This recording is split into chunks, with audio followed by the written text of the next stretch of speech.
Les convictions islamiques ont un rôle très important dans notre vie, surtout nous les musulmans, l'unicité divine, les attributs de Dieu, notre connaissance à l'égard d'Allah et tout. Parfois, je pense que ces convictions proviennent de l'histoire de l'islam des premiers siècles et du premier siècle de l'époque du prophète Mohammed sallallahu alayhi wa sallam. Je me prétends musulman et j'ai besoin d'avoir des études islamiques concernant mes convictions. Allah m'a demandé de raisonner, d'argumenter, d'avoir des preuves. Même si je suis musulman, si je n'ai pas de preuves, si je n'ai pas raisonné et que j'ai suivi aveuglément mes parents, ma communauté, je n'aurai pas de réponse à donner à Allah au jour de la résurrection. Un musulman ne doit suivre personne en ce qui concerne les bases de la religion, l'unicité divine, la prophétie et les autres bases, les autres piliers de la religion. Il n'est pas possible. Si tu es musulman et que tu n'as jamais étudié l'unicité divine, tu n'as jamais étudié l'existence de Dieu, tu n'as jamais étudié les attributs de Dieu, tu n'as jamais étudié les autres piliers de l'islam, cela veut dire que au jour du jugement dernier, tu n'auras pas de réponse à donner à Allah. Et dans l'ici-bas aussi, tu as juste accepté, tu as cru en ce que tes parents ou ta communauté croient, et ça, c'est pas suffisant. Tes convictions peuvent faire beaucoup de choses dans ta vie, peuvent te donner des visions incroyables, peuvent avoir beaucoup d'impact sur même tes comportements dans la vie quotidienne. Mais tu n'as pas essayé d'étudier. Dans cette vidéo, je veux vous présenter une série de cours indispensables que je propose sur mon Institut islamique Razva, les cours de la théologie islamique. Vous pouvez appeler les cours de Aqida islamique, les cours concernant les convictions islamiques, les bases de l'islam. Je vous parle de ce sujet, je vous présente, vous allez voir, vous allez apprendre exactement, je parle de quoi exactement dans cette série de cours, qu'est-ce que vous allez apprendre à la fin de cette série de cours, ce que vous obtenez, c'est quoi exactement. Restez avec moi. Si cette série de cours vous intéresse, restez avec moi, je vous explique. Bismillah ar-Rahman ar-Rahim. Bienvenue à l'Institut islamique en ligne Razva. Dans cette série de cours de la théologie islamique, vous allez apprendre en 5 modules tout ce qui est nécessaire pour le premier pilier de l'islam. Cela veut dire votre connaissance à l'égard d'Allah. Dans le premier module, vous allez apprendre, d'abord, cela veut dire quoi la théologie? À partir de quelle année la théologie est apparue? Ça existait à l'époque du prophète? À l'époque des premiers siècles de l'islam ou non? Vous allez apprendre l'histoire des premiers théologiens musulmans.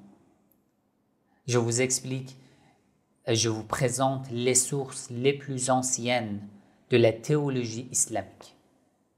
Vous allez connaître les sources les plus importantes à partir du premier siècle jusqu'à aujourd'hui, ce que vous ne trouvez nulle part. Ensuite, on va parler de la vie humaine et de la religion. Quel est le rapport entre ces deux? Avons-nous besoin d'une religion ou non? Quelle est la philosophie de la religion? Nous allons parler du lien entre la religion et la prédisposition innée qui est en moi. Y a-t-il une relation entre ces deux? Nous allons parler du rôle de la religion dans la vie quotidienne. Ça peut marcher. L'unicité divine. Quel est l'impact de l'unicité divine sur ma vie quotidienne, mes relations? Je vais parler finalement de la connaissance de l'homme. C'est quoi la connaissance de l'homme? Pourquoi elle est si importante? Quel est son rôle dans la voie de l'étude des convictions islamiques?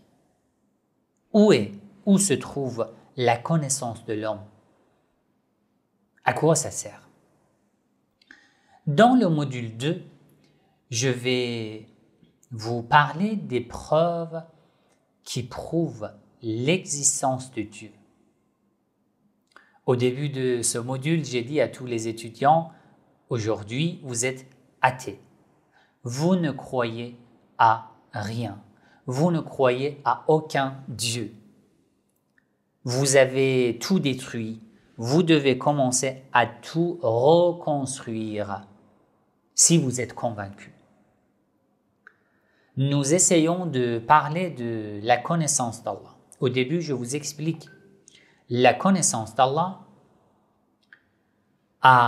est un domaine tellement vaste comme l'océan, dont quelques éléments peuvent être étudiés dans les cours de la théologie, comme les preuves de l'existence de Dieu, comme les attributs de Dieu, comme l'unicité divine, les preuves de l'unicité divine et les autres, ainsi de suite. Ensuite, à partir du deuxième cours de module 2, je commence à analyser les preuves les plus connues qui prouvent, qui démontrent l'existence de Dieu, que Dieu existe. D'après les explications théologiques, philosophiques, gnostiques, éthiques, nous allons voir, nous allons analyser. Et au début, j'ai dit à tous les étudiants que vous n'êtes pas obligés de tout accepter. Vous pouvez critiquer et vous devez critiquer. Ici, il ne faut pas suivre quelqu'un. Ici, il faut réfléchir, il faut analyser, il faut critiquer et finalement prendre une décision. Je vous parle de 11 preuves qui démontrent l'existence de Dieu, les 11 preuves les plus connues, les plus fortes. Dans le module 3, vous allez étudier les noms et les attributs de Dieu et quel est leur rôle dans la théologie islamique, dans les convictions islamiques. D'abord, je vous parle de At-Tawhid al-Dhati, l'unicité innée de Dieu. Cela veut dire quoi exactement?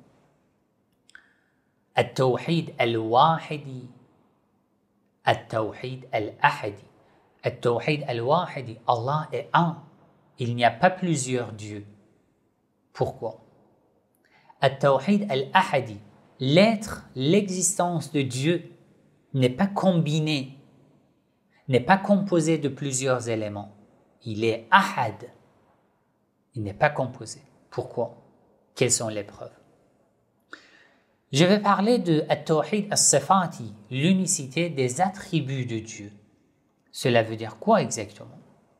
Je vais vous parler des attributs de Dieu. Je vais vous parler de la vie, al-hayat, dans l'existence de Dieu. Je vais vous parler de al-ilm, le savoir de Dieu. Je vais vous parler du savoir inné et du savoir pratique de Dieu. Vous allez apprendre beaucoup de choses dans le module 3. Dans le module 4, la suite de At-Tawhid al-Sifati, les attributs de Dieu. En 2 cours, je vous explique l'histoire de Al-Bada'a, des éléments, des événements cachés pour nous, mais évidents pour Allah, qui se réalisent. Nous pensons que c'est notre destin et il arrive des choses, des événements qui changent tout, alors que nous ne savions pas. Même les prophètes ne savaient pas. Al-Bada'a. En résumé, j'en ai parlé dans la playlist Leçon chiite sur ma chaîne YouTube Le Chiisme. Nous allons parler de Al-Sam', Al-Basar, Al-Idrak, la compréhension divine. Il nous écoute. Comment? Il nous voit. Comment? Nous allons parler de la volonté divine, de l'éternité, de l'infini. Je vais parler de la relation entre croire en l'unicité divine et notre vie quotidienne. Quelle est la relation entre ces deux? Le fait que je crois en l'unicité divine est un élément qui peut avoir des impacts sur ma vie quotidienne ou non? Ou c'est juste une théorie qui doit rester dans ma tête? Il y a tellement d'impact dans la vie quotidienne, ce que je développe dans ces cours. Encore dans le module 4, je commence à Tawhid al-Af'ali, l'unicité dans les faits, les pratiques, des actions divines. Là, je vais parler dans l'unicité dans la création. Nous allons parler de al-Jabr ou al-Ikhtiyar, le libre arbitre, le fatalisme, lequel? En 4 cours bien détaillés, bien argumentés, nous allons parler de ce sujet. Et le dernier module de la théologie islamique, nous allons parler, je vais vous enseigner al-Qada wa al-Qadar, la prédestination, le décret, le destin, pendant plusieurs heures. C'est quoi exactement? Nous sommes obligés. C'est Allah qui détermine notre destin. Nous n'avons pas de choix. Nous n'avons pas de libre arbitre. Le savoir de Dieu nous rend obligés de faire ce qui se trouve dans le savoir de Dieu. C'est quoi exactement? Je vais vous parler du mal physique, du mal métaphysique, du mal qui se trouve dans le monde et sa relation avec la justice divine. Allah n'est-il pas juste? Pourquoi il y a tant de mal? Nous allons parler de la seigneurie de Dieu, de l'unicité dans l'obéissance à Allah. Je vais vous parler de l'adoration. Quelle est la définition de l'adoration d'Allah?